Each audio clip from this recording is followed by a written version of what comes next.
We now want to bring in Susan Page, the Washington bureau chief for USA Today. And Susan, lots to get to. But with regard to the cabinet, we saw the president-elect add another very, very rich person and another general. What do you make of both appointments? You know, it's interesting, the unprecedented number of generals that Donald Trump is tapping for top jobs in his administration, more than any administration in modern times. Also, the most billionaires. This is going to be the wealthiest cabinet in American history. And I think what both things tell us is these are the kind of personalities, kind of leaders that Donald Trump respects. Executive leaders, people who seem to be very confident and sure-footed, know what they think. Alpha males, maybe, although they're not all female, although they're not all male. There's another way, I think, to look at it, too. Optics and loyalty. Another friend. I mean, the McMahon family donated millions of dollars to the Trump Foundation. So we see another insider, to a degree, appointed, and another general. It seems to just project this idea of strength, albeit another general.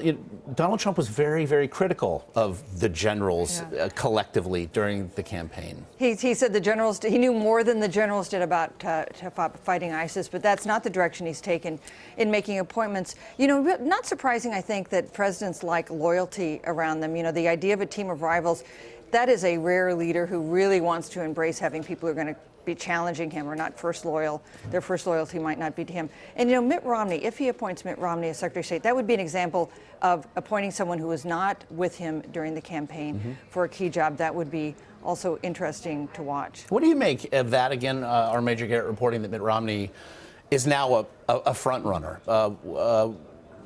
Obviously, there's some drama here that Donald Trump, if nothing else, seems not to be to not have a problem with, if nothing else. But what do you make of where that pick lies? Willing at least to seriously consider him for the job. And of course, since the election, and especially in the last couple of weeks, Mitt Romney has gone out of his way to indicate he would be loyal to Donald Trump as president. So in that way, someone who wouldn't be disloyal, they wouldn't have to worry about a challenge. At least that's the signals that Mitt Romney has been sending. You talked about the optics. I think it shouldn't be a surprise to us that someone who was a star of reality TV, who has a big public image as a real estate mogul, would be sensitive to the optics of how these things look. And we know that he's talked about how Mitt Romney looks the part of a Secretary of State. What about, you know, he was read a list, and while saying he had not crossed Mitt Romney's name off, he acknowledged he may have crossed others off. But then he added in an interview yesterday the name of Rex Tillerson, the ExxonMobil CEO. In the same way that Governor Branstad of Iowa is known to have a long relationship with Xi Jinping, the Chinese president, it's also known that Tillerson has a good working relationship with Russia, and specifically Vladimir Putin. I wonder if this would not cause some concerns, both because he's been a business leader, not someone in government. Obviously, a lot of international relations involved in leading ExxonMobil, but also his relationship with Russia. This has been a subject of some concern for outside analysts about Donald Trump's own attitude toward Russia. And in fact, we heard yesterday Lindsey Graham, the senator from South Carolina, saying he is going to try to investigate Russia in terms of whether it tried to influence the American election, something that Donald Trump himself disputes. Do you agree that David Petraeus, for any number of reasons, perhaps now has fallen off that short list? You know, he slipped. We no longer hear his name being discussed in the serious way we did before. I think you have to be kind of cautious about saying someone's off the list until Donald Trump makes his appointment. But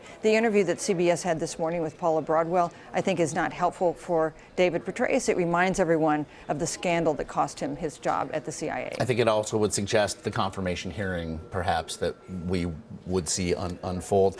Scott Pruitt, named to lead the EPA, compared to putting an arsonist in charge of fighting fires. What does it say, if nothing else, about how the Trump administration, which has entertained Al Gore at Trump Tower, entertained Leonardo DiCaprio at Trump Tower? I know climate change, obviously very important to those two gentlemen, but what does it tell you about the administration's view of the environment? So some environmentalists were heartened by the idea that Donald Trump was willing to meet with some leading advocates, people concerned about climate change, and said in that New York Times interview that there was some connectivity between human activity and the warming of the planet. But you're putting in charge of environmental policy a climate change skeptic who has taken the lead nationally in fighting EPA regulations on power plants.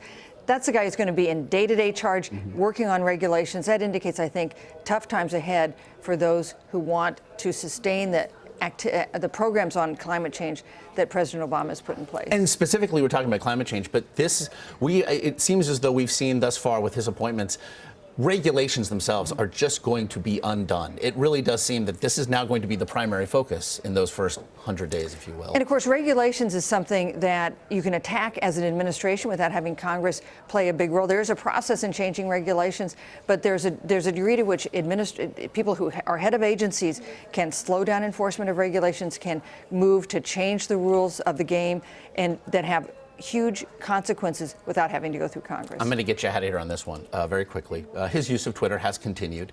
Yesterday, in fact, Ari Fleischer tweeted, "I wonder if FDR was ever asked if he was going to continue to use the radio," seeming to just draw a comparison to a technological advancement, if you will. Is that the question, or is it how it's being used? You know what? This is how he communicates with people. His aide said it was like owning the New York Times without the overhead. It is clear he's going to use Twitter as a big way to communicate with Americans and with reporters. Reporters such as yourself, Susan Page, as always, we appreciate the insight. Thank you.